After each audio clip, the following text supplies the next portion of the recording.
Welcome back. Today, we're yapping about picks 11 through 20. We're giving grades. We're calling them busts. We're calling them studs. Let's go. At pick number 11, we had the San Francisco 49ers selecting Mykel Williams. This was a pick where you're like, okay, they picked the youngest guy with the most traits for the future. Mykel Williams was the youngest edge rusher in this class. But he went to the Niners and he got cursed. It's just the curse of Santa Clara. He gets injured. A couple weeks back, he tears his ACL. Man, he was playing better. There was impact. He was taking pressure off of Nick Bosa. He was getting double teamed at a decently high rate for the first couple weeks.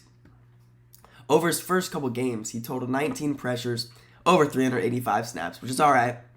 But my issue with Mykel Williams has always been his skill set, his set of tricks. You know what I'm saying?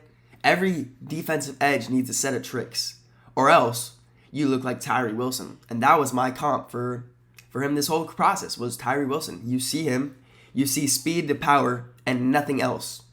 But he's amazing in the run game, which is huge, especially what the Niners needed. His impact was there. The Niners were a better defense with him out there at the beginning of the season, before all the injuries. It sucks that they all got injured, but he's still got a lot of time to develop. And some pass rushers, they don't break out in their first year. Some are their third, fourth year, like Rashawn Gary. But with the way it turned out, injuries, it's got to be a C for right now. With the 12th overall pick, we probably have one of the bigger impacts of the draft taken by the Dallas Cowboys in Tyler Booker. What an impact at the right guard position he has been so far this year. You could see it instantly in that rushing attack in Dallas. Javonte Williams is having the best career of his life. He's allowed 14 pressures, 1 sack across 500 offensive snaps. He is one of the best run blockers. He is probably the best run blocker in this class. He's already top 5 in the NFL at guard. He's also put up a 4.6 pressure rate, which is insane for a rookie guard. That's the reason why he was picked this high, because guards do not have as much value as you say tackles. But if they're this good, it's like they found their next Zach Martin for years to come. Tyler Booker's our stud. He's going to be there for a long time. This is no other grade than an A for that boy. At pick number 13, the Dolphins selected Kenneth Grant from XMU. This was a questionable pick at the time of the draft. Many Dolphins fans wanted Tyler Warren. A lot of them expected Tyler Warren just because of the fit into this McDaniels offense. Just imagine that. Oh my God.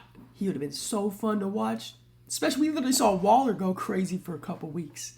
Imagine Warren is with the Dolphins. Man. But Kenneth Walker, he started extremely slow out of the gates. He looked like he was just behind speed, strength, everything. He looked like a headless chicken without a game plan out there. But man, when I tell you this week, he came along, go look at the film. He was moving, cooking his center. Straight, one move and in.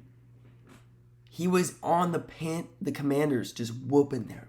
But he had a huge stop on 3rd and 1. It was one of the better moves I've seen from a DT this year. He's slowly come into his own. He's only totaled 15 pressures, 1 sack over 358 games. But listen, that's not what he's fully out there for. He's out there to eat bodies, run stop. He's slow. He's gonna come along. DTs develop slower. We all know this. But based on impact and people drafted behind him, we're giving him a C. The last 2 weeks are not good enough to change my thoughts on those first 8 weeks of the season. He was a nothing burger. He has all the traits. He should improve. But for now, he's a C grade. At pick number 14, we have an amazing pick by the Indianapolis Colts, taking Tyler Toad Warren. Wow. Has this man been a killer for the Colts? He's just the total package at tight end. He's a great blocker. Moves all across the line of scrimmage, all across the formation. Dude, he's even out there at fullback, running Wildcat, lead blocking everywhere for JT. Oh my Lord, he is a beast. And as we know in the NFL now, having a great tight end is just a cheat code. It's a mismatch everywhere on the field when they could move faster than some of these linebackers. Like, you see what he's doing in college. Like, he's just moving everywhere, doing everything. Man, he's getting schemed wide open, running like a madman. His totals are up to 50 catches, 617 yards, and 4 touchdowns so far this year. He was on pace to break Brock Bowers' yard stat, but he's not Brock Bowers. Brock Bowers is the man.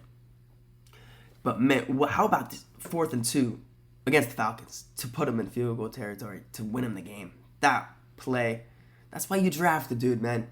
He's been one of the best value picks of this draft so far. He's been an absolute steal. He's up there with Mbembo and Booker as the best impact players of this class so far. So there's no other grade besides an A for Tyler Warren. At pick number 15, the Atlanta Falcons selected Jalon Walker. This was one of my top edges of the class, along with Abdul Carter at the top, where he was just a tier above everybody else. And Jalon Walker is starting to come onto his own. As we all have to remember, he is not a full pass rusher. In Georgia, he was dropping into coverage. Now he's getting implemented as a pass rusher. He's dropping back a little bit, but they want him as a pure pass rusher. And we're seeing it on full display this year. Jesse Bates, one of their safeties, said whether he's 21 or 31, I know he's got it. When you're veteran safety, Jesse Bates, we all respect Jesse Bates. When he says that, you know he's going to be a beast. Man, so far this year, he's totaled 17 pressures and 4 sacks over 278 snaps, while also forcing two fumbles. He is going to be a threat for years off the edge for Atlanta. He's been huge for them in their improvement in getting to the quarterback. Yes, they're still struggling when they rush 4. They blitz a lot to get pressure. And it's worked until the past couple weeks where they have been getting scored on like it's nothing. That defense has been exposed. Bryce Young put up, 450? Bryce Young put up 450. Man, Canales must have been seeing everything the Falcons defense was throwing at him. But let's stay on focus. Jalon Walker, he is not a pure pass rusher yet. He's going to get there. So at this point, I am going to give him a B, because I see Jalon Walker averaging 10 sacks for a long time. 16th overall, we had the Cardinals selecting Walter Nolan. Guys, I just watched some film of this dude, some clips. Oh my God. I think this is the best pure pass rusher defensive lineman in the class. This guy, he didn't have a training camp. He had no rookie camp. He's played 3 games. Go watch him play. I saw one of these clips. Dude, he straight up stuffed Tyler Booker. Put the forearm in his face. Did not move an inch. He's going to be a top 5 defensive tackle in this league, Walter Nolan. This was a crush of a pick. He's only played 95 snaps, has 5 pressures, 1 sack. Against the Niners alone, he had a 33% pass rush win rate with 3 pressures. Go put on the dang tape. It's hard to break down defensive players through words, linemen through words, but he is going to be a top tackle in this league for years. His speed to power, his moves, he's got it all. Walter Nolan is an A, and it's only been 3 games. Cincinnati Bengals took the bust of the first round, Shemar Stewart. Every year, there's always a guy who has all the traits, but 0 production in college. This year it was Shemar Stewart. Listen, it's only year 1, but this started out horrible from the get-go. Dude held out. The Bengals didn't want to pay him. He milked the process all the way till training camp. Probably came into camp out of shape. Played in the season out of shape. And man, he's been bad. It perfectly describes the season for the Bengals. Disappointment and injuries. because he just got placed in the IR and is probably going to be out for the year. So, I don't know. And I'm not a big PFF grade guy. I don't look at the grades. I just look at pressures, snaps. But, dude, he's ranked 117th out of 117th. If you're ranked dead last, you're not good, bro. Like, come on.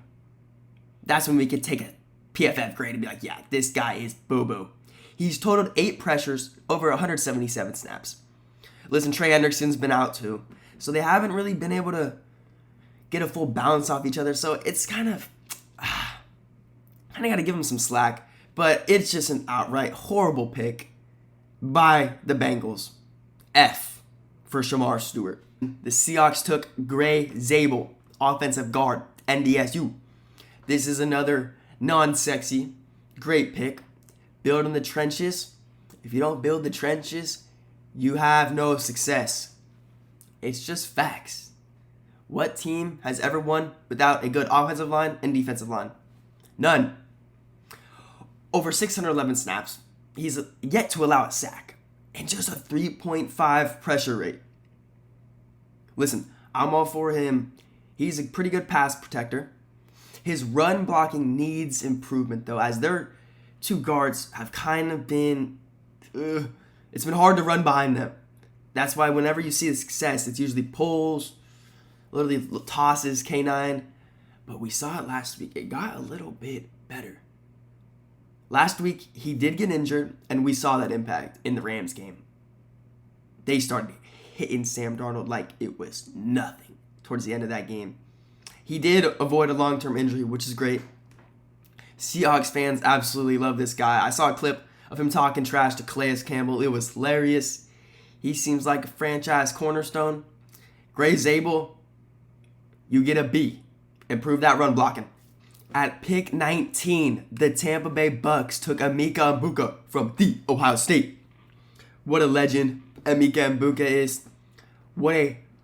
You can't think of a better pick for the scenario that the Bucks have had to deal with this year. Just perfectly calculated.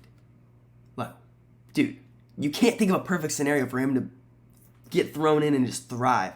Mike Evans goes down. Godwin, we don't know what's up with him. He's been down. Bucky, he's been out for an extended period of time. Now it's all Egbuka. And he has shown he is capable of being a wide receiver one. That is for sure. He has made big plays. They are scheming him up so well. He's making great catches. Baker's putting the ball on dots. He's totaled 45 catches for about 700 yards and 6 touchdowns. From a rookie, it's pretty dang good. He and Baker have kind of slowed down, though. These past 4 weeks, they've totaled for 43 targets and only 18 catches. That, I don't know if it's a rookie wall, but that is a stagnant point if I've seen one. Baker's struggling. I know that for a fact. And Egbuka should be okay. It's just the whole offense is struggling as a whole to move the ball through the air. This would have been a struggle season if they did not pick Egbuka here. Who would be their wide receiver one? Sterling Shepard? It'd be Sterling Shepard, Tej Johnson. Is Jalen McMillan back? I'm not sure. So, with that all ado said, this is an A. This is a slam dunk home run pick for the Bucks. Emeka Egbuka, A.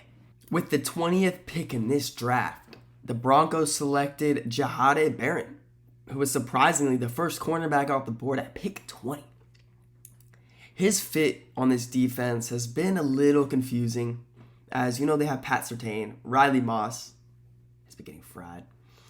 So he came in kind of in this role where they were just going to figure it out on the fly. Which, he is a 20th overall pick. So the impact hasn't been there for a corner. To be in the first corner, he has not played to where you'd be like, wow, he's that guy. We're yet to see him fully break out into his role. But we've seen some progress these past 2 weeks as he's lined up against tight ends a decent amount of the time and holding his own, which is crazy for his size. He's like 5'11", 180. Against Travis Kelce, he lined up against him 6 times, only allowing 2 catches for 14 yards. There was also this clip from a game prior against the against the Cowboys, where he manned up Tony Ferguson and absolutely blanketed him. And then Dak threw it right to his hands. It's like, okay. He has some intangibles. He looks like a high IQ player that understands the game and understands concepts. He understands players' tendencies. And he's very versatile, is what it looks like. But he is a corner who was selected in the top 20 picks. So I need to see him keep doing this against tight ends as the season goes on. But until then, I don't know how this can't be an average pick at a C grade. Knowing that he hasn't had a full impact. He's only played 216 snaps, allowing a 78 passer rating and 12 yards per catch. So I see this as an average pick so far. But there have been signs that this is going to turn around for Jahdae Barron this back half of the season. That's a wrap for picks 1 through 20. Tomorrow we'll be back for 21 through 32. I'll see y'all tomorrow.